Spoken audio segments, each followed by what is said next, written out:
जय भोलेनाथ। आप सभी का दिन शुभ और मंगलमय हो। इससे पहले सावन मास महात्म्य में आपने जाना था चित्रगुप्त की कथा के बारे में। अब सुनिए आज का अध्याय। देवी पार्वती को आगे बताते हुए महादेव जी कहते हैं, देवी वहाँ से आगे लोमशेश्वर का दर्शन करने के लिए जाएं। वह स्थान दुखांधकारणी से पूर्व भाग में 7 धनुष की दूरी पर है। महर्षि लोमस ने उस लिंग की स्थापना की है। लोमशेश्वर के प्रसाद से ही लोमस जी दीर्घ आयु हुए। जो भक्ति भाव से लोमशेश्वर की पूजा करता है वह दीर्घ आयु और निरोगी होता है। लोमशेश्वर से पश्चिम भाग में 5 धनुष के अंतर पर तृणबिंदेश्वर लिंग प्रतिष्ठित है।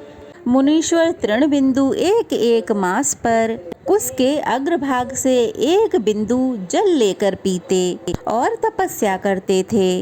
इस प्रकार प्रभास क्षेत्र में वे मेरी आराधना करके परम सिद्धि को प्राप्त हुए। वहाँ से परम उत्तम चित्रपथा नदी के समीप जाएं। वह ब्रह्मकुंड और चित्रादित्य के बीच में होकर बहती है। जिस समय यमदूत चित्र को शरीर सहित उठाकर ले गए, उस समय यह समाचार पाकर उनकी बहन चित्रा को बड़ा दुख हुआ।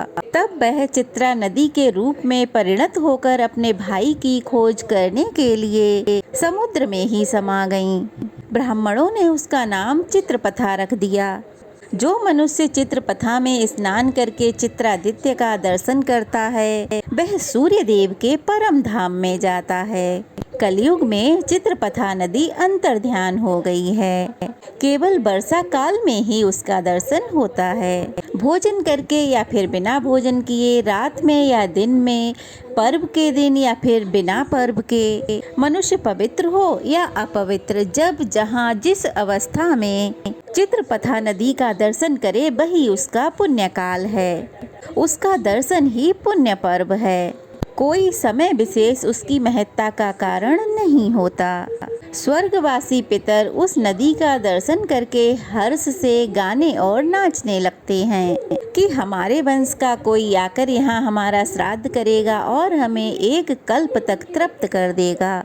ऐसा जानकर सभी पापों के नाश और पितरों की तृप्ति के लिए वहाँ स्नान और श्राद्ध करना चाहिए। महादेव जी कहते हैं, देवी ब्रह्मकुंड के उत्तर भाग में रूप कुंड है। वहाँ स्नान करके मनुष्य चोरी के पाप से मुक्त हो जाता है। उसमें स्नान करने के बाद उसके वंश में 7 जन्मों तक कोई चोर और क्रूर नहीं होता। जो शस्त्र से मारे गए हों या पापी रहे हों, ऐसे पूर्वजों की मुक्ति के लिए वहाँ रात्रि को विशेष रूप से पिंडदान आदि कार्य करने चाहिए। वहीं उत्तम रत्नेश्वर लिंग है जिसकी स्थापना साक्षात भगवान विष्णु ने की है। जो रत्न कुंड में स्नान करके रत्नेश्वर की पूजा करता है वह 7 जन्मों तक लक्ष्मीवान, बुद्धिवान तथा गाय, बैल आदि पशुओं से संपन्न होता है।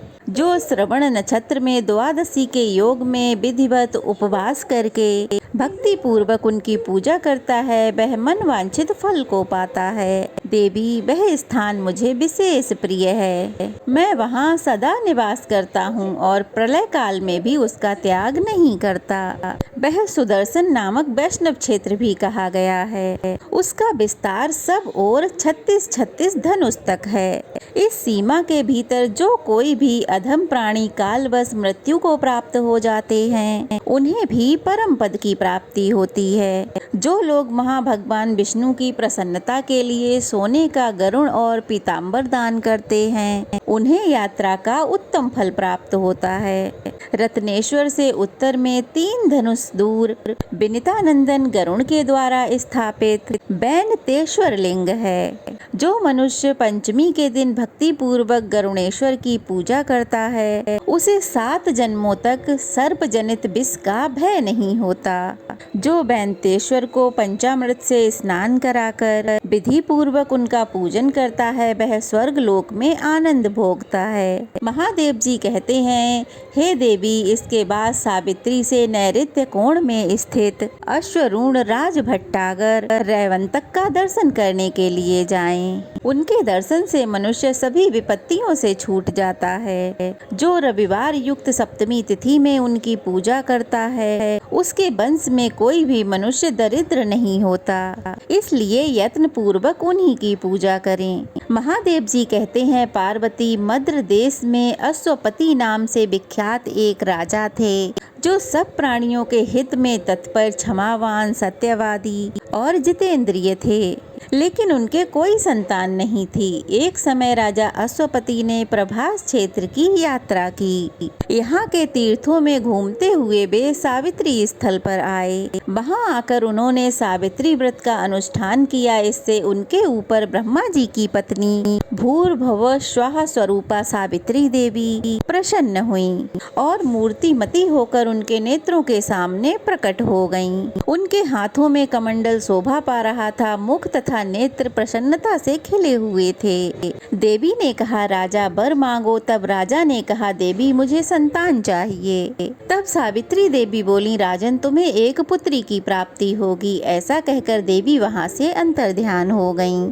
फिर कुछ समय बाद राजा अश्वपति के यहाँ दिव्य रूप धारिणी कन्या उत्पन्न हुई। सावित्री की पूजा से सावित्री ने ही प्रसन्न होकर वह कन्या दी थी, इसलिए ब्राह्मणों ने उसका नाम भी सावित्री रख दिया। वह राजकन्या मूर्तिमती लक्ष्मी की तरह बढ़ने लगी। उसे देखकर लोग यही कहते थे, यह कोई देव कन्या ही पृथ्वी पर उतर आई है। एक दिन उस देव रूपी कन्या को देखकर मंत्रियों से परामर्श करके राजा ने कहा, बेटी तुम्हारे विवाह का समय आ पहुंचा है, लेकिन अब तक तुम्हारा किसी ने वरण ही नहीं किया। मैं जब भी विचार करता हूँ तब यहाँ तुम्हारे योग्य कोई वर ही दिखाई नहीं देता। इसलिए देवता आदियों के द्वारा मैं निंदित ना हूँ, इसलिए ऐसा कोई प्रयास करना चाहिए। मैंने धर्म शास्त्रों में यह बात सुनी है कि जो कन्या पिता के घर में विवाह संस्कार से पहले ही अपने आप को रजस्वला देखती है, तो उसके पिता को ब्रह्म हत्या का पाप लगता है।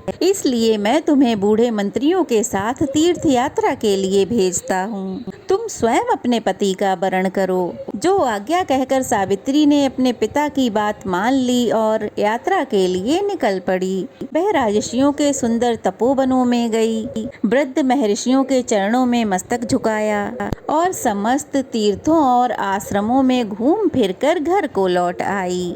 वहाँ उसने अपने सामने आसन पर विराजमान देव ऋषि नारद को देखा और प्रणाम करके अपने पिता से कहा कि सास देश में एक धर्मात्मा क्षत्रिय राज करते थे। उनका नाम द्विमतसेन है। वे देववश अंधे हो गए। उनका सामंत रुक्मी पहले से ही उनसे बैर रखता था। उसने यह अवसर देखकर राजा का राज्य छीन लिया।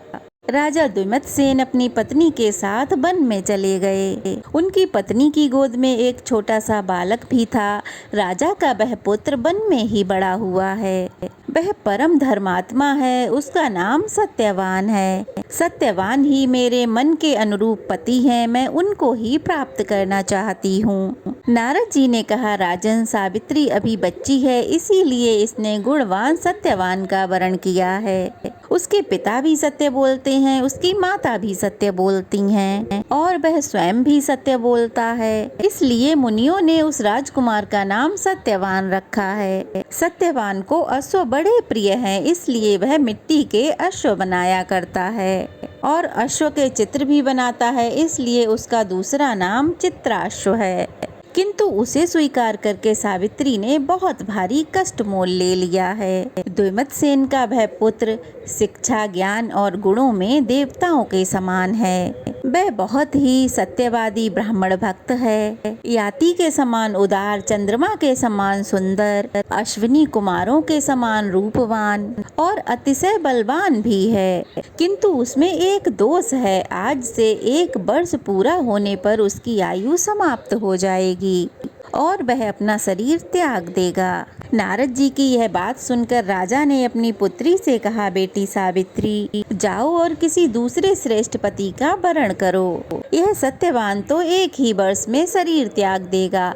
तब सावित्री बोली, पिताजी राजा लोग एक ही बात कोई बात कहते हैं, विद्वान भी एक ही बोली बोलते हैं और कन्याओं का दान भी केवल 1 ही बार किया जाता है। ये तीनों बातें एक एक बार ही होती हैं। सत्यवान दीर्घायु हो या अल्पायु, गुणवान हो या गुणहीन, उन्हें एक बार मैंने वरण कर लिया, अब वे मेरे पति हो गए। इसलिए अब दूसरे किसी का वरण अब मैं नहीं करूंगी। पहले मन से निश्चय करके ही वाणी द्वारा किसी बात को कहा जाता है, फिर उसे कार्य रूप में बदला जाता है। मैंने भी यही किया है और इस विषय में मेरा मन ही प्रमाण है। नारद जी ने कहा, राजन, अगर सावित्री की यही इच्छा है तो आप भी इसे स्वीकार कर लीजिए और इस संबंध को शीघ्र ही कर डालिए। आपकी पुत्री के विवाह में कोई विघ्न नहीं पड़ना चाहिए। ऐसा कहकर नारद जी तो स्वर्ग में चले गए। फिर राजा ने उत्तम मुहूर्त में वेदों के पारगामी ब्राह्मणों को बुलाकर कन्या का सब वैवाहिक कार्य संपन्न कराया। सावित्री भी अपने मनोवांछित पति को पाकर बहुत प्रसन्न हुई। इस प्रकार उस आश्रम में निवास करते उन तीनों का कुछ समय बीत गया। सावित्री दिन रात चिंतित रहती थीं। नारद जी ने जो बात कही थी वह सावित्री भूलती ही नहीं थीं। उसने मन ही मन हिसाब लगाकर यह जान लिया कि आज से चौथे दिन मेरे पति की मृत्यु होने वाली है। इसके बाद उसने त्रिरात्रि व्रत प्रारंभ कर दिया। उसे पूर्ण करके सावित्री ने स्नान किया और देवता और पितरों का तर्पण करके उसने सास ससुर के चरणों में प्रणाम किया। इसके बाद सत्यवान हाथ में फरसा लेकर वन को चल दिए। सावित्री भी उनके पीछे पीछे चली गईं। सत्यवान ने जल्द ही फल फूल कुसा एकत्रित करके जल्द ही लकड़ियों का एक बोझ भी बांध लिया। इसके बाद वे बरगद की शाखा का सहारा लेकर बोले, प्रिय, मेरे सर में बहुत दर्द हो रहा है। मैं थोड़ी देर के लिए तुम्हारी गोद में सर रखकर सोना चाहता हूँ। सावित्री बोली, महाबाहु, आइए विश्राम कीजिए। थोड़ी देर के बाद हम लोग आश्रम में चलेंगे। इसके बाद सावित्री की गोद में सर रखकर सत्यवान जैसे ही सोए, सावित्री ने एक पुरुष की आकृति को देखा जो काले और पीले रंग के दिखाई पड़ते थे। मस्तक पर किरीट और अंगों में पीतांबर धारण किए थे। वे साक्षात सूर्य की तरह शोभा पा रहे थे। सावित्री ने उन्हें प्रणाम करके मधुर वाणी में पूछा कि आप कौन हो? दूर ही रहो। पति भक्ति के प्रभाव से मुझे कोई धर्म से गिरा नहीं सकता। प्रज्वलित अग्नि शिखा की तरह मेरा कोई स्पर्श भी नहीं कर सकता। यम ने कहा, पतिव्रते, मैं सबका संयमन करने वाला यम हूँ। तुम्हारे पति की आयु क्षीण हो गई है और मेरे दूत तुम्हारे पास आकर इन्हें ले जाने में असमर्थ हैं, इसलिए मैं स्वयं आया हूँ। उनके ऐसा कहने पर सत्यवान के शरीर से अंगूठी के बराबर एक पुरुष निकला जो पास में बंधा हुआ था। सावित्री ने उसे देखा और स्वयं भी यमराज के पीछे पीछे चलना प्रारंभ कर दिया। पातिव्रत के प्रभाव से उसे वहां जाने में कोई श्रम नहीं हो रहा था। तब यमराज ने सावित्री से कहा, सावित्री, तू बहुत दूर चली आई, अब लौट जा। इस मार्ग में कोई भी इंसान नहीं जा सकता। सावित्री ने कहा, स्वामी, मुझे चलने में ना तो कोई परिश्रम हो रहा है, ना ही कोई ग्लानि। एक पति को छोड़कर पत्नी के पास दूसरा कोई अविलंब ही नहीं है। इस प्रकार और भी मधुर बातें सुनकर सूर्यनंदन यम सावित्री पर बहुत प्रसन्न हुए और बोले, देवी, तुम्हारा कल्याण हो, तुम कोई वर मांगो। तब सावित्री ने विनीत होकर 5 वरदान मांगे। मेरे धर्मात्मा सास ससुर को नेत्र प्राप्त हो, उनका खोया हुआ राज्य भी मिल जाए, मेरे पति जीवित हो, निरंतर उनके धर्म की वृद्धि हो और मेरे पुत्रहीन पिता को पुत्र की प्राप्ति हो। धर्मराज ने वरदान देकर उसको भेजा। पति को पाकर सावित्री का मन प्रसन्न हो गया। अब वह स्वस्थ चित्त होकर पति के साथ आश्रम में गई। ज्येष्ठ पूर्णिमा को उसने यह व्रत किया था जिससे उसके सौभाग्य की रक्षा हुई। देवी पार्वती ने पूछा, महेश्वर, सावित्री ने जो व्रत किया था वह कैसा है, ये भी बताने की कृपा करें। महादेव जी बोले, देवी, पतिव्रता सावित्री ने जिस व्रत का पालन किया है उसका वर्णन करता हूँ, सुनो। ज्येष्ठ शुक्ल त्रयोदशी को दांत साफ करके स्नान करके त्रिरात्र उपवास का नियम ग्रहण करें। जो स्त्री त्रिरात्र अर्थात 3 रात्रि का व्रत करने में असमर्थ हो वह जितेंद्रिय होकर त्रयोदशी को नक्त व्रत, चतुर्दशी को अयाचित व्रत और पूर्णिमा को उपवास करे। प्रतिदिन तड़ाग, सरोवर या नदी में स्नान करे। यदि पांडुकूप में स्नान कर ले तो सब में स्नान करने का फल प्राप्त हो जाता है। विशेषता पूर्णिमा को सरसों मिट्टी और जल से स्नान करना चाहिए। एक पात्र में बालू भरकर अथवा जौ, चावल या धान्य भरकर उसमें 2 वस्त्रों में लपेटा हुआ बांस का पात्र रखें और उसमें सोने, चांदी या मिट्टी से बनी हुई सावित्री देवी, ब्रह्मा जी की सर्वांग शोभित प्रतिमा स्थापित करें। फिर उन दोनों प्रतिमाओं पर लाल वस्त्र चढ़ाएं और अपनी शक्ति के अनुसार उन दोनों विग्रहों की पूजा करें। चंदन, सुगंधित पुष्प, धूप, दीप, नैवेद्य, तोरई या लटजीरा के फूलों से, कुमड़ा या ककड़ी के फलों से, नारियल, छुआरा, कैथ, अनार, जामुन, नींबू, नारंगी, कंकोल, कटहल, जीरक, खाण, गुड़, लबड़, चरभट तथा सप्तधान आदि वस्तुएं बांस के पात्र में रखकर निवेदित करें। कंठ सूत्र को सुंदर केसर और कुमकुम से रंगें। इसके बाद मंत्रोच्चारण के साथ पूजन करें। मंत्र इस प्रकार है: ओमकार पूर्व के देवी, वीणा पुस्तक धारिणी, देवी अंबिके नमस्तुभ्यं, वैधव्यम प्रच्छमे। अर्थात वीणा और पुस्तक धारण करने वाली सच्चिदामयी माता सावित्री देवी, आपको नमस्कार है, आप मुझे सौभाग्य प्रदान करो। इस प्रकार पूजा प्रार्थना करके बहुत से स्त्री पुरुषों के साथ गाना बजाना करते हुए वहां जागरण करें। श्रेष्ठ ब्राह्मणों से सावित्री की कथा कहलवाएं। ब्रह्मा जी सावित्री जी का विवाह करें। सारी सामग्री वेतज्ञ ब्राह्मण को दान करें। जिसकी जीविका कठिनाई से चलती हो ऐसे निर्धन अग्निहोत्री ब्राह्मण को सावित्री की प्रतिमा दान में दें। उस रात ब्राह्मण दंपतियों को निमंत्रण करके प्रातः काल बट वृक्ष के नीचे सावित्री के सम्मुख उन्हें भोजन कराएं। वहां एक एक ब्राह्मण को भोजन कराना कोटि कोटि ब्राह्मण को भोजन कराने के पुण्यदायक है। ब्राह्मण को भोजन कराते समय सरसों के तेल का बना हुआ भोजन ना परोसें। स्त्री को खट्टा और खारा भोजन कभी नहीं देना चाहिए। 5 प्रकार के मधुर भोजन कराएं। दूध और घी में बने हुए पुए, अशोक बर्तिका, एक प्रकार का पकवान, छुहारे के साथ बनी हुई पूपिका, घी और गुड़ से बना हुआ हलवा और मोदक। जो स्त्री ऐसा करती है वह धन, धान्य और पुरुषों से परिपूर्ण होती है। उसका वंश भरा पूरा रहता है। उसके कुल में कभी कोई स्त्री विधवा नहीं होती है। अगर तीर्थ में भोजन की सुविधा ना हो तो घर लौटने पर भोजन कराएं, जिससे सावित्री देवी प्रसन्न हो। घर आकर अपने पूर्वजों के लिए पिंडदान भी करें। इससे पितर संतुष्ट होते हैं, ऐसा ब्रह्मा जी का कहना है। अपने घर में श्राद्ध दान करने से तीर्थ की अपेक्षा 8 गुना फल होता है, क्योंकि वहाँ पर नीच पुरुषों की दृष्टि नहीं पड़ती। पितरों का श्राद्ध एकांत और गुप्त होना चाहिए। नीच पुरुषों की दृष्टि से दूषित होने पर वह पूर्वजों को प्राप्त नहीं होता। इसलिए प्रयत्न पूर्वक श्राद्ध को गुप्त रखकर ही करें, वही पितरों के लिए तृप्तिदायक होता है। जय भोलेनाथ। आज की कथा आपको जरूर पसंद आई होगी। पसंद आई हो तो वीडियो को लाइक करके शेयर करें और नए हैं तो प्लीज चैनल को सब्सक्राइब करें। ओम नमः शिवाय।